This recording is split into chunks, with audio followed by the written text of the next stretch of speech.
Hello, good afternoon, everybody. Welcome to the United Stand. This is the press conference aftermath. We're going to be getting into what Ralph has thought of all the speculation, rumours, and all the crap that was going on yesterday. We broke it all yesterday about the unrest going on behind the scenes. Ralph had his say on it today. Whether you expected what you were listening to today when Ralph took to his seat in the press conference, I don't know. We're gonna go through all the quotes and go through all the comments and questions. I mean, I thought yesterday that journals were going to be sharpening the knives. They would have been loving this press conference. I think we were all intrigued to see exactly how Ralph actually reacted to everything that was going on from the speculation and reports that came out over the last couple of days. It's been big news, and he has had his say on it. He's talked about facing Leeds, not knowing much about Leeds and the rivalry before. Some of his colleagues have told him what's what, but we'll get into it all, break it down, bring in your comments. Let me know what you think, everybody. If you've not heard it, I'll tell you what. If you have heard the press conference, just get your comments in. Let me know what you think of it. I'll bring up as many comments as usual. And don't forget, guys, obviously, my tag there for Instagram is down at the bottom of the screen if you want to hit me up on anything there. A few people have recently regarding topics. I can feel your pain, everybody. Okay, let's get into it. Welcome, everybody. Press conference today, Ralph Rangnick. I'm just going to go right into the dirt. Let's forget about the fluff on the outside, about Leeds and stuff. We'll touch on that in a minute. Killer question came in straight off. Rumours on the captaincy. We all know that was the question that we wanted answering. That was the reaction we wanted from Ralph Rangnick. Well, let's see. So he was asked on the captaincy rumours what was going on with the Ronaldo and Maguire situation. A lot of you guys have seen Maguire's already come out today and put a tweet out about it being complete nonsense, and the same wording has been used again. It's like United are using the same script for everyone, it would seem. I don't think they think about it when they actually give everyone the actual script and what to actually say and tell them what to do, because Rangnick's pretty much quoting out what Harry Maguire was in a way, in the same sort of format. It's ridiculous. I don't think they actually think before they do their job, some of this United PR crap and the people in charge in these positions at our football club sometimes. I mean, it could be true, it could be nothing, but there's no smoke without fire, and we've all heard from a lot of people in the know, close to the club, what's going on. Rangnick was asked on the captaincy rumours regarding Ronaldo and Maguire. His response to that was, well, to start with, I must say it is absolutely nonsense. Nonsense, okay? Rangnick said, I have never spoken with any player about a possible change of captaincy. Harry was fully aware of that. So was Cristiano and the other players too. This has never been an issue for me. It's me who decides who the captain is, and therefore there is no reason for me to speak about that with another person. Harry is our captain, and he will stay our captain until the end of the season, and there is nothing else to add on that. Well, nothing else to add on that. Well, there is. When, like I said the other day, your captain isn't celebrating with Cristiano Ronaldo for a really important goal. Yeah, nothing else to be said on that, Ralph. Probably not from your side of things, but a lot more is said in actions than words with this football club. You know what I mean? We have got plenty of people at this football club that can talk the talk. Walking the walk is a totally different matter. And if your captain isn't able to handle his squad or his team, and we know that for a fact because the club has been fined for their actions, if your captain cannot control that situation, and it's quite clear he couldn't, then there is a problem, Ralph, on the pitch. And everybody knows I love Ralph, but I'm going to pull you on this one, mate. When you say it isn't a problem and there's nothing else to be said, well, like I just said then, nothing else to maybe said from your side of things, mate. But there clearly is a problem, because if your players on the pitch aren't listening and respecting Harry Maguire, the club have been fined for their actions because he couldn't control it and he was being pushed aside by the rest of his squad, who apparently he's the captain for and there's no problem with, then I tend to think that it is kind of like a scripted answer. And like I said before, no smoke without fire, and I don't completely believe everything that Ralph's saying there. I mean, he has to do his manager's job, and the manager's job is to deflect that bad attention and bad press away from the matter at hand. The matter at hand is Leeds this weekend, and straight away, he pretty much has done that with that response. So, guys, I don't know about you and how you see that. I think we're all used to Manchester United and how we deal with, how we handle what the players, the managers, the staff at the football club come out with. We take it with a pinch of salt, we move on, and then we wait to see if that really is, if it does come to fruition. Because if there wasn't a problem, then we'd be beating Leeds, no issue. There'd be no arguing. There'd be no uncertainty about who is in charge, who's the captain. Everyone would be playing well. But what would have been more interesting, and I was a bit disappointed that the pressers didn't come out with the comment that, do you feel like Harry Maguire deserves his place in this team on form? I mean, why is no one asking that question? Do you know what I mean? It's easy for journals to ask certain questions regarding speculation. I mean, that's just picking himself, but no one really asked the killer question. Does Harry Maguire deserve to be in this team on merit? Whether he's the captain or not, just ask that question. I know it's not top agenda at the moment, but do you know what I mean? Your captain is your worst performer. And everyone on the planet can see that. So does that mean that he should stay captain? And for that reason, because he's the captain, he will continue playing? It's a little thing on the side of, yeah, he's going to be my captain. I understand that. He's backing him and all that. But come on. There's more important things afoot here. I can't believe the journalists didn't go in on it more, to be honest, because you have to be a captain that's going to play. And a captain has to be informed to play. It's only fair on the rest of the team. If your captain is playing poorly, then you pick another captain off that. And that's why I don't think what Ralph is saying is right. It's not right. And I don't think it's the complete truth, I'll be honest. That's my opinion and my opinion alone.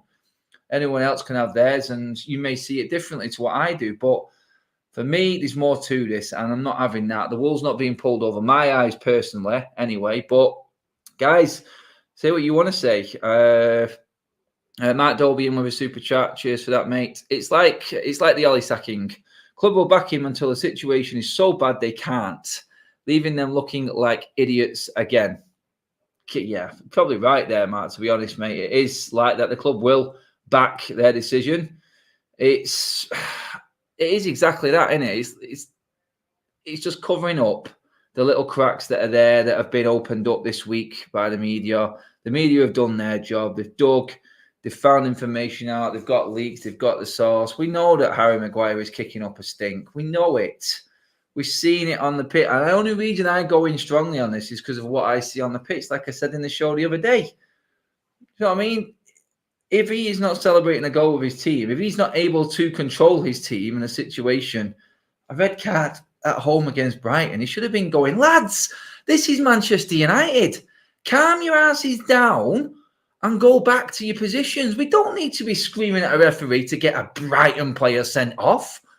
Calm it down, move away. That's what a United captain should do, or that's the stance that a captain should have of Manchester United. No, he's being pushed aside by Bruno and McTominay having a go at the referee, and the club have been fined for that. So like I said, no, there's no smoke without fire, and there is a problem behind the scenes. When the club's getting fined for it, do you know what? It's probably the only reason that the club have come out and made a statement or started doing it, because it looks like Maguire can't control the players on the pitch and they've been fined. We've been hit in the pocket that little bit, so we've got to bring it up. We've got to deal with this situation now because it's affecting us financially. Did he actually think that we don't see the news that the club have been fined because we couldn't handle our players? I mean, we're not stupid. We can figure things out, you know. And like I said, if Maguire can't handle that team on the pitch, there is no respect for him. And I'll move on to the next point. I mean, that's probably the most important point again next. Reaction to recent speculation. I'm not frustrated because it's not the truth. Harry is the captain. It's not an issue and hasn't been an issue. My full focus is preparing the team in training for the next game. I have heard what has been written.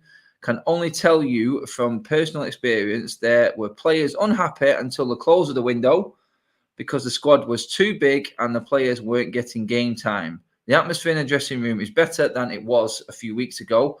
For that reason, it's about performing well, togetherness on the pitch, and winning games. They are the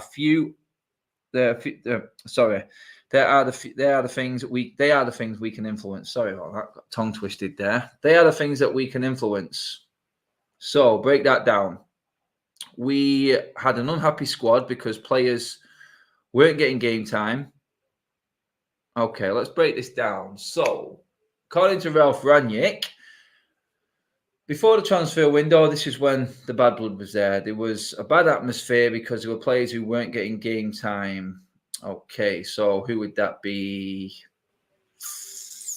What? Donny van der Beek, Anthony Martial, 2 players was causing this whole bad atmosphere.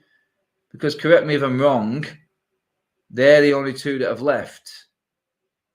Am I right in saying that? From what I could see, from what Ralph said there, they're the only 2 players that left. And I'm looking at it going, Anthony Martial and Donny van der Beek were the ones that were causing all this stink. I don't think so. And Jesse Lingard was the main culprit of that. And now you've come out and said after the window that everybody's happy all of a sudden. It doesn't make sense to me. It's saying that the unrest was there before and now it's not there. I'm not having all of that.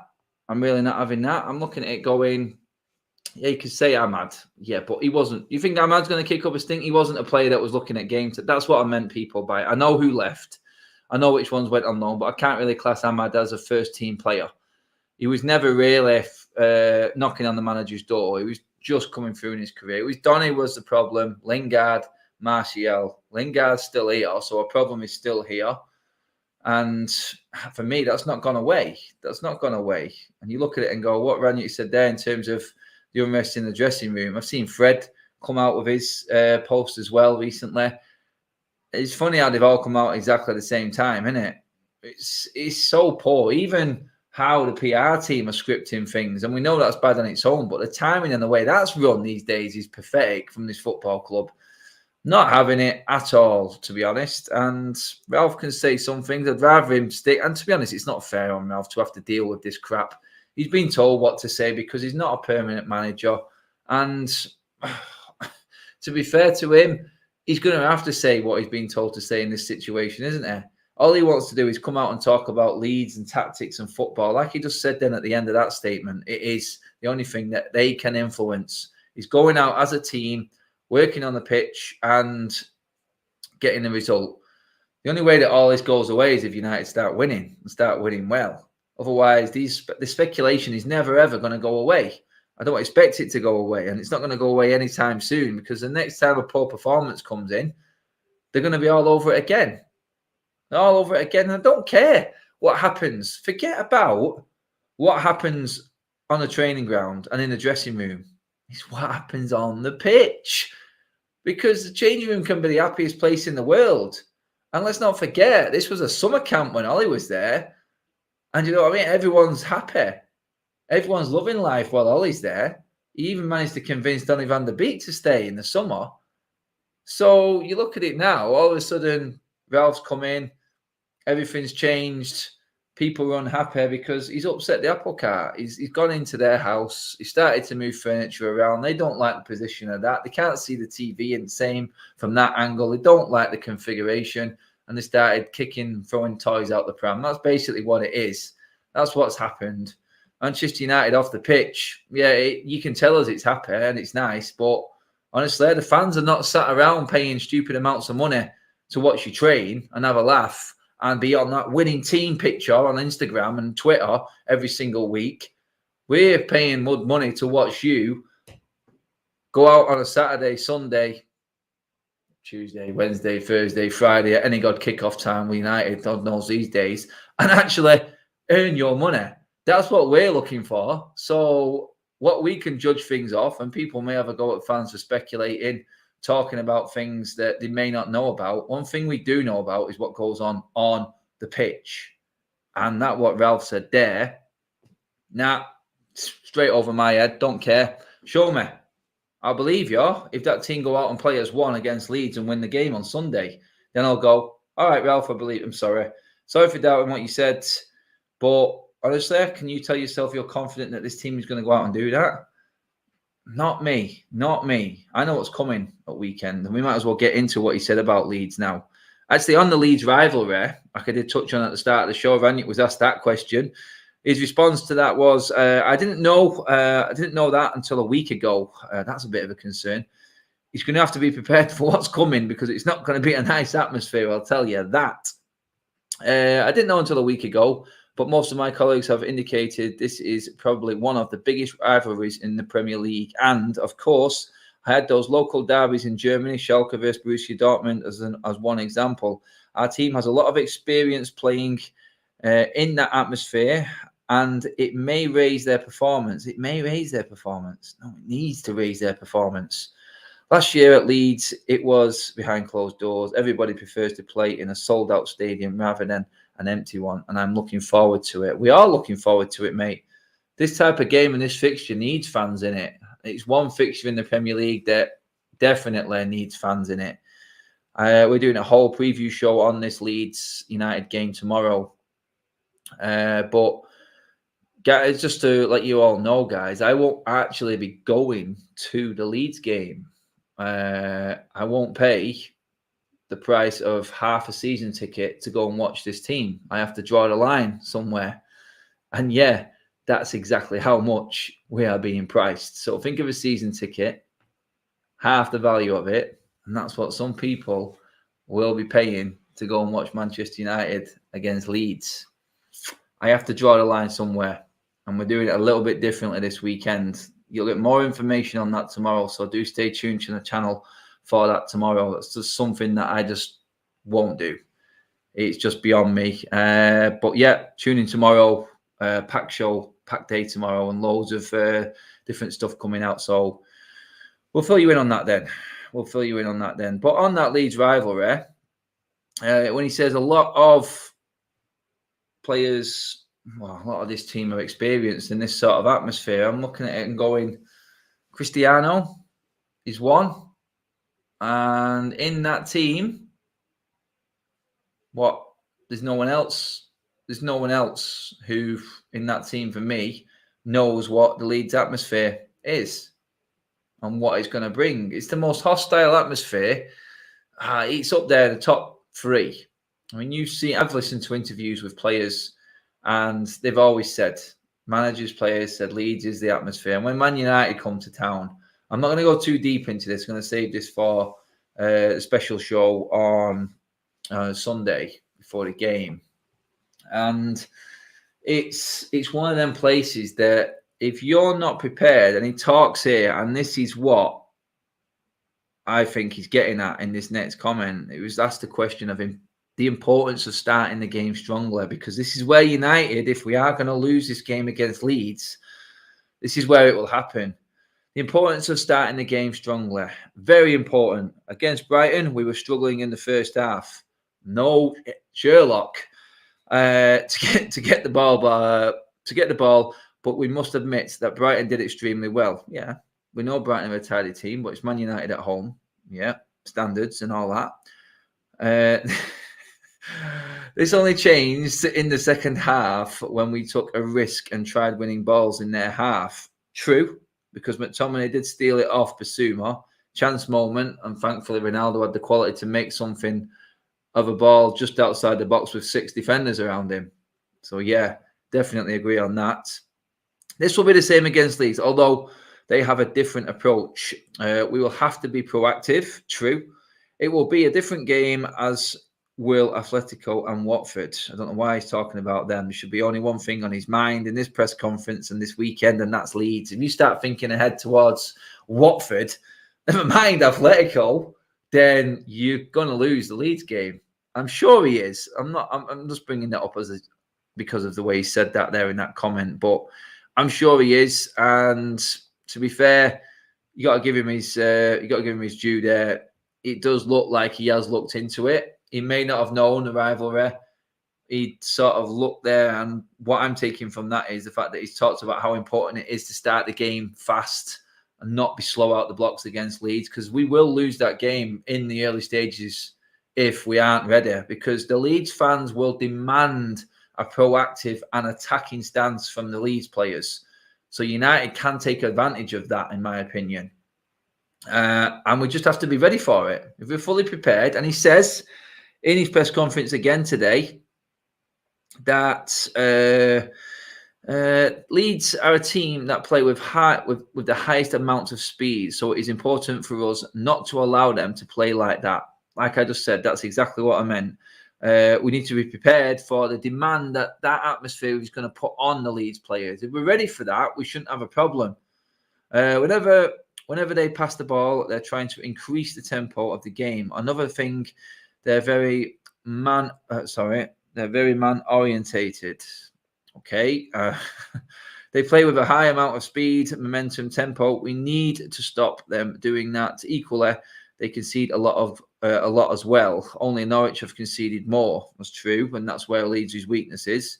We are well prepared to play 90 minutes and stick to the game plan. So he's got a game plan. Be very interesting what that game plan is. And I think we'll know straight away in this game because like of what he just hinted at there in terms of starting the game strongly, I do believe that is the most important thing in this Leeds game. Honestly, if we get through the first 20, 25 minutes, I would say, I think we're looking pretty safe. And I do think that with the amount of injuries that Leeds have got, we just have to be sensible, not get carried away by the atmosphere, not let them dictate the tempo early on. Just be calm, composed, and see out that first 25 minutes. Take the sting out, and I think we will be all right. But and again, if we've got the likes of Harry Maguire playing and the pressure that when that pressure comes on him in away games, like I've mentioned in other videos before, he tends to start panicking, tends to start doing crazy things. I've seen it all season. For me, they just need to be composed. If we can handle that and get that first 25 minutes, then I think we're going to be okay. But hope, that is what it is with United in games at the moment. So Ralph is aware. I'll give him his due there. Like I said, you wouldn't expect him to know too much about the rivalry because Leeds have been away for so long and it has been sort of forgotten about. But believe me, if you are not of the age of early Premier League years and late Championship years, Division 1 years, then you will be reminded tomorrow, or you would have been confirmed or convinced tomorrow how big this game is because the atmosphere there at Ellen Road will be electric. I'd probably say the loudest and most intense atmosphere of any game in the Premier League this season. That's how big this game is. And the price of them tickets, and I was speaking on a Leeds channel last night, and one guy had given up 2 away tickets, and I think it was, he said 2 home tickets earlier in the season, just to get the 1 ticket, which was Man United at home. That's how big the game is this weekend to them Leeds fans. It's big to United fans as well. Don't kid yourself. It is. It is the biggest game in the Premier League. The rivalry is something different to everything else. But that is how we go at Leeds. That's how we have to handle that situation. We're a better team. If the players play to their ability, we don't get carried away with the atmosphere, we will win the game. Simple as that, in my opinion. Simple things don't come easy to Man United these days. And that's what we're going to have to get past first of all.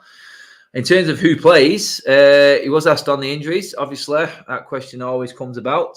Cavani likely to miss the Leeds match. So, Rangnick on Cavani. As it seems, Edison will still be out. Rangnick said he's still having some problems with his groin and also his stomach. The same is true with Tom Heaton. Apart from that, everybody else seems to be available. So, fully fit squad.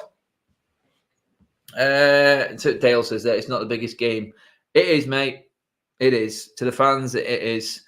And to me, it is. And a lot of United fans, there's no rivalry like Leeds, mate. So, it's just what it is. Everyone has a different opinion on what the biggest game is. For the fans and rivalry-wise, it's the red rose, white rose. There's a lot involved with this Leeds game. Trust me, that's why the tickets for this game are impossible to get hold of, especially for decent money, as I'll go in detail about on Saturday.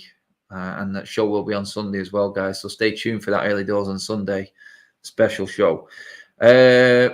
Edison Cavani is out. He has said that Matic is back in training as well now.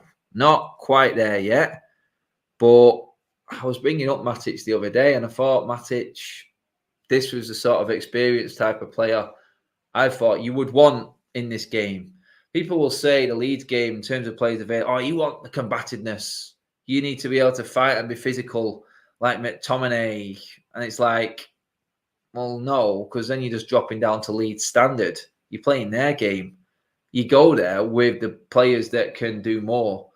The players that are strong and physical, but the players that can actually hold the ball up and do something with it. That isn't McTominay. McTominay slips right into that Leeds team. And for me, if you're playing the likes of McTominay, yeah, it's great. He's had a great game against Leeds before. Yeah, that's his standard. That's why. And we don't want to be dropping down to their standards. Because if he gets involved in a tit for tat or a battle, then we're playing their game. We should be going there with a different game plan and going, we need to be the ones that are proactive, like Ralph said. Proactive starts on the team sheet for me and who he selects and who starts that game. So, yeah, it is going to be interesting. I still think he's going to play Fred McTominay. I do. I think that will be it. I think they're our starting lineup. And it worries me. It worries me massively. And I'm looking at it, that whole press conference that's just gone by there with Ralph, pretty much is him trying to avoid the awkward sort of questions, him trying to avoid answering anything on any one particular player and trying to deflect everything into talking football, which is what Ralph is here for. We've said it all along. It's really unfair that he's had to deal with the crap that's going on in his short space of time. I mean, it's been 2 months of absolute hell for Ralph Rangnick at this football club with everything that's gone on. You wouldn't wish the amount of crap going on with Ralph Rangnick on your worst enemy to deal with in a job. My God. And as an interim, Jesus. I mean, it is insanely unfair, but these are the cards he's been dealt. And I got all sympathy in the world for him in terms of how he's answering these questions. I'm not going in on him and how he's answered these questions. I'm just saying, look, it's what I expected. And actions speak louder than words with this football team right now. So what Rangnick says to me about certain players, I don't completely believe. I do believe there is an issue behind the scenes. That is my personal opinion. My thoughts are my own on that. You may agree, you may disagree. Everyone's saying it's nonsense from within the club, but for me, no smoke without fire, definitely not. And there is a problem there because it's showing on the pitch, and that's where I take my judgment from. Sean Turner with a super cheers, mate. It's got to be Matic, Pogba, Bruno for me.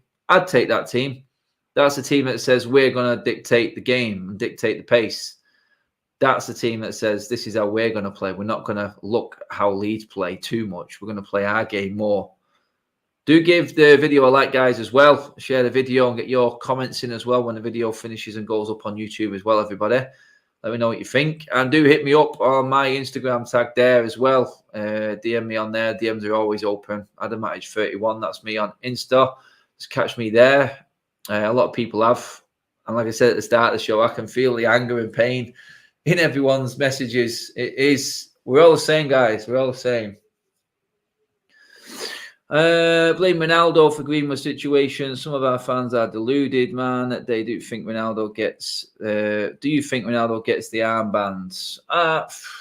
Fans are fans, mate. Very fickle football fans. It is just the way it is. For me, I called out Ronaldo last week. I said his form, he's crap. Like a lot of other players. I'm not blaming Ronaldo for where the club are, but his form has been poor as well. But you do, and I know class is permanent. Ronaldo is one of the greatest goal scorers that the world has ever seen. You cannot deny that. That's what Ronaldo is. And you knew sooner or later his form would come back and he would hit his straps. And without Ronaldo against Brighton, we won't win that game. Because no one else would have done what Ronaldo did and seen that opportunist moment from that loose ball. As soon as we got that goal, the game changed. We didn't create nothing. All we did was take that opportune moment, and we're going to need Ronaldo for them moments because it doesn't look like there's anyone else in this team that has got that in them.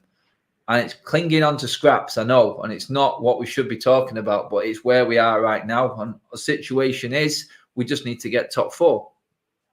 Monster Egg Pro says, we finished 6th this year, and I may be 5th next. Oh, sorry. I may be 5th next year. Well, that just depends on the transfer window and the manager that comes in the summer, mate. That is the next key question, isn't it? We just need to get through this season now. Calling the season off right now and just say, look, let's just damage limitations, scrape top 4. That was unthinkable at the start of this season. Unthinkable. But the reality is, that's what it is. It's shocking that we're in this situation, but that's where we're at. Guys, let me know what you thought. What do you think about Ralph's comments? What do you think about what he said regarding Maguire, captaincy, Cristiano, the mood within the camp? Do you feel he's just deflecting it? I want you to get your answers and comments in when this video goes up on YouTube after the live show finishes as well. Get your comments in there so we can see them and everyone can get involved in the chat there as well, because not everyone can see this video straight away. So if you are watching it later on after it's gone out, get your comments in below. Give the video a like as well, everybody. Cheers for tuning in this week. It's a busy week for me personally. I'm on quite a lot. I'm back on tomorrow night, I think. Yeah, loads going on. Obviously, there's craziness of Sunday coming, which is going to be mental. And there'll be a few of us on through the weekend, and we'll be back with normal schedule later on today as well. But guys, that is it for today. That's the press conference over and done with. Thanks for tuning in. As always, all your comments are bang on point. Thanks for the super chats, guys. We'll see you later on tonight. I won't be on later tonight, but as you know, 8 o'clock show, we'll be back. We'll have something on there for you. Do check us out then. For now, guys, like I said, get your comments in. Speak to you all later.